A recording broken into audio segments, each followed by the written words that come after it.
এটা শুধুমাত্র ব্রেকফাস্টে নয়, লাঞ্চ ডিনারের জন্যও বানিয়ে নিতে পারেন। আর একটা খেলেই পেট ভরে যাবে। ওটস, তাজা সবজি আর ডিম দিয়ে তৈরি এই রেসিপিটি বাচ্চা থেকে বুড়ো সবার স্বাস্থ্যের জন্য খুব উপকারী, আর খেতেও হয় দুর্দান্ত স্বাদের। নমস্কার বন্ধুরা, আজকে আমি ওটসের একটা খুব সুস্বাদু আর স্বাস্থ্যকর রেসিপি নিয়ে এসেছি। এটা বানানো খুবই সহজ, যে কেউ বানিয়ে নিতে পারে। তাহলে চলুন দেখে নিই। রেসিপিটা বানানোর জন্য এখানে আমি 4টি ডিম, একটা গাজর, এক টুকরো বাঁধাকপি, কয়েকটা বিনস আর কিছুটা মটরশুঁটি ছাড়িয়ে নিয়েছি। সাথে রয়েছে 1 কাপ মতো ওটস। এখন মটরশুঁটি আর ওটসটা বাদে বাকি ডিম আর সবজিকে আমি একটা প্লেটের মধ্যে তুলে রাখছি। ডিমগুলো কাঁচাই থাকবে, বাকি সবজিগুলোকে আমি একদম মিহি করে কুচিয়ে নেব। এবারে এই মটরশুঁটি আর ওটসকে একসাথে করে আমি পিষে নেব। তার জন্য মিক্সি কৌটোর মধ্যে আমি ওটসটা আগে দিয়ে দিচ্ছি, তারপর দিয়ে দেবো মটরশুঁটি। এতে ওটস একদম মিহি করে পেষানো হয়ে যাবে, কিন্তু মটরশুঁটিটা একটুখানি গোটা গোটা থাকবে। এভাবেই এটাকে পিষে নিতে হবে। আপনারা চাইলে মটরশুঁটিটাকে আলাদাভাবে থেতো করে নিতে পারেন বা মিক্সিতে একটু চালিয়ে নিতে পারেন। পিষে নেওয়ার পর একটা বড় মিক্সিং বলের মধ্যে আমি ওটসের পাউডারটা ঢেলে নিচ্ছি। এখানে ওটসটাকে কিন্তু খুব বেশি মিহি করার দরকার নেই, তাহলে মটরশুঁটিগুলো একদম গুঁড়ো হয়ে যাবে। তারপর আমি যে সবজিগুলো নিয়েছিলাম সেগুলোকে একদম মিহি করে কুচিয়ে নিয়েছি। এই সব সবজিকে এবারে ওটস পাউডারের মধ্যে দিয়ে দিতে হবে। আর আমি এখানে শুধুমাত্র বাঁধাকপি, গাজর, বিনস নিয়েছি। আপনারা নিজেদের পছন্দ মতো সবজি নিতে পারেন। তার সাথে দিয়ে দিলাম খানিকটা কাঁচা লঙ্কা কুচি আর স্বাদ মতো নুন। সাথে দিচ্ছি 1 চা চামচ মতো জিরে গুঁড়ো আর 1.5 চা চামচ মতো চাট মশলা। চাট মশলার পরিবর্তে আপনারা আমচুর পাউডারও দিতে পারেন। এবার এর মধ্যে পরিমাণ মতো জল দিয়ে বেশ পাতলা করে একটা ব্যাটার বানিয়ে নিতে হবে। আমি এর মধ্যে বড় কাপের 1 কাপ মতো জল দিয়ে মিশ্রণটাকে বেশ পাতলা করে বানিয়ে নিয়েছি। এবারে কি করব, বাইন্ডিং এর জন্য এর মধ্যে আমি 1 মুঠ মতো আটা দিচ্ছি। আটা দিয়ে মিশ্রণটাকে আরেকবার ভালোভাবে মিশিয়ে নিতে হবে। আমি আটা দিলাম, আপনারা চাইলে ময়দাও দিতে পারেন, তবে আটা দিলেই ভালো, এতে রেসিপিটা বেশ হেলদি হবে। আটা দেওয়ার জন্য মিশ্রণটা বেশ ঘন হয়ে গেছে, তাই এর মধ্যে আরো খানিকটা জল দিয়ে দিলাম। জল দিয়ে বেশ পাতলা করে বানিয়ে নিতে হবে মিশ্রণটাকে। তারপর ঢাকা লাগিয়ে এটাকে 10 থেকে 15 মিনিট মতো রেস্টে রেখে দিতে হবে সেট হওয়ার জন্য। তো এবারে দেখুন বন্ধুরা, আমি আর একটুখানি জল দিয়ে মিশ্রণটাকে এভাবে পাতলা করে বানিয়ে নিয়েছি। এখন ঢাকা দিয়ে রেস্টে রেখে দেবো।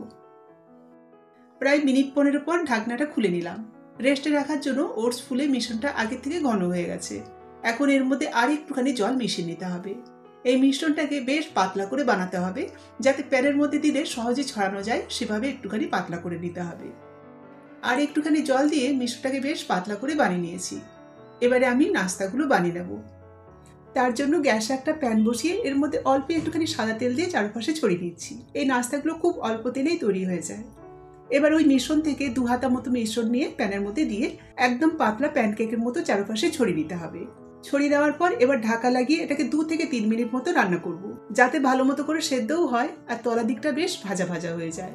প্রায় মিনিট 3 পর আমি ঢাকনাটা খুলে নিয়েছি। দেখেই বোঝা যাচ্ছে সেদ্ধ হয়ে গেছে। এখন আমি উপর থেকে একটা ডিম ভেঙে দিয়ে দেব। তারপর ডিমের উপর ছড়িয়ে দেবো সামান্য একটুখানি নুন আর অল্প একটুখানি গোলমরিচ গুঁড়ো দিয়ে আবার ঢাকা লাগিয়ে এটাকে 25 থেকে 30 সেকেন্ড মতো রাখবো, যাতে ডিম খানিকটা সেদ্ধ হয়ে আসে। তবে ডিমকে পুরো সেদ্ধ করা যাবে না, একটু কাঁচা কাঁচা থাকবে। তারপর ঢাকা খুলে ওপর থেকে বেশ কিছুটা করে শসা কুচি, পেঁয়াজ কুচি, কাঁচা লঙ্কা কুচি আর ধনেপাতা কুচি ছড়িয়ে দেবো। দিয়ে সবশেষে এর ওপরে খানিকটা টমেটো সস এভাবে ছড়িয়ে দেবো। আপনারা চাইলে এর সাথে চিলি সসও দিতে পারেন। দিয়ে নাস্তাটাকে খুন্তির সাহায্যে মাঝ বরাবর ফোল্ড করে এটাকে তুলে নিতে হবে। এই যে দেখুন, এভাবে এটাকে ফোল্ড করে তুলে নিতে হবে, আর কিচ্ছু করতে লাগবে না। একটা নাস্তা আমাদের তৈরি। এভাবে আমি বাকি নাস্তাগুলোকেও বানিয়ে নেব। আরও একটা নাস্তা আমি আপনাদের বানিয়ে দেখাচ্ছি। দেখুন, সবসময় তেলের পরিমাণ অল্প দেবেন আর ব্যাটারের পরিমাণটা একটুখানি বেশি করে দিতে হবে, যাতে নাস্তাটা ভারী হয় আর একটা খেলেই পেট ভরে যায়। আমি যতখানি ব্যাটার নিয়েছি তার থেকে 4খানা নাস্তা বানাবো, কারণ আমি 4টে ডিম নিয়েছি, মানে 1 কাপ ওটস থেকে 4 জনের জন্য নাস্তা খুব সুন্দরভাবে তৈরি করে নেওয়া যাবে। আমি এটাকে নাস্তা বলছি, তবে এটা শুধুমাত্র যে ব্রেকফাস্ট হিসেবেই খাওয়া হবে তা নয়। আপনারা চাইলে দুপুরের লাঞ্চ বা রাতের ডিনারেও কিন্তু এভাবে ওটসকে বানিয়ে খেতে পারেন।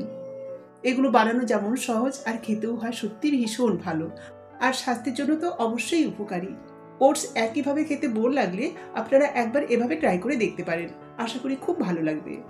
বাচ্চা থেকে বুড়ো সবার স্বাস্থ্যের জন্য এটা উপকারী।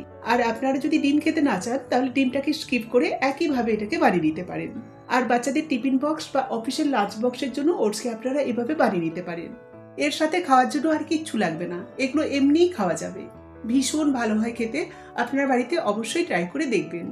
এই নাস্তাগুলো যেহেতু বেশ ভারী, তাই এক টুকরোতেই কিন্তু পেট বেশ ভারী থাকবে। আশা করি ভিডিওটা ভালো লাগবে। যদি ভালো লাগে একটা লাইক দিয়ে আপনাদের মতামত জানাবেন। সাথে নতুন বন্ধুদের কাছে অনুরোধ, এ ধরনের আরও ভিডিও পাওয়ার জন্য আপনারা চ্যানেলটাকে সাবস্ক্রাইব করে আমার পাশে থাকবেন।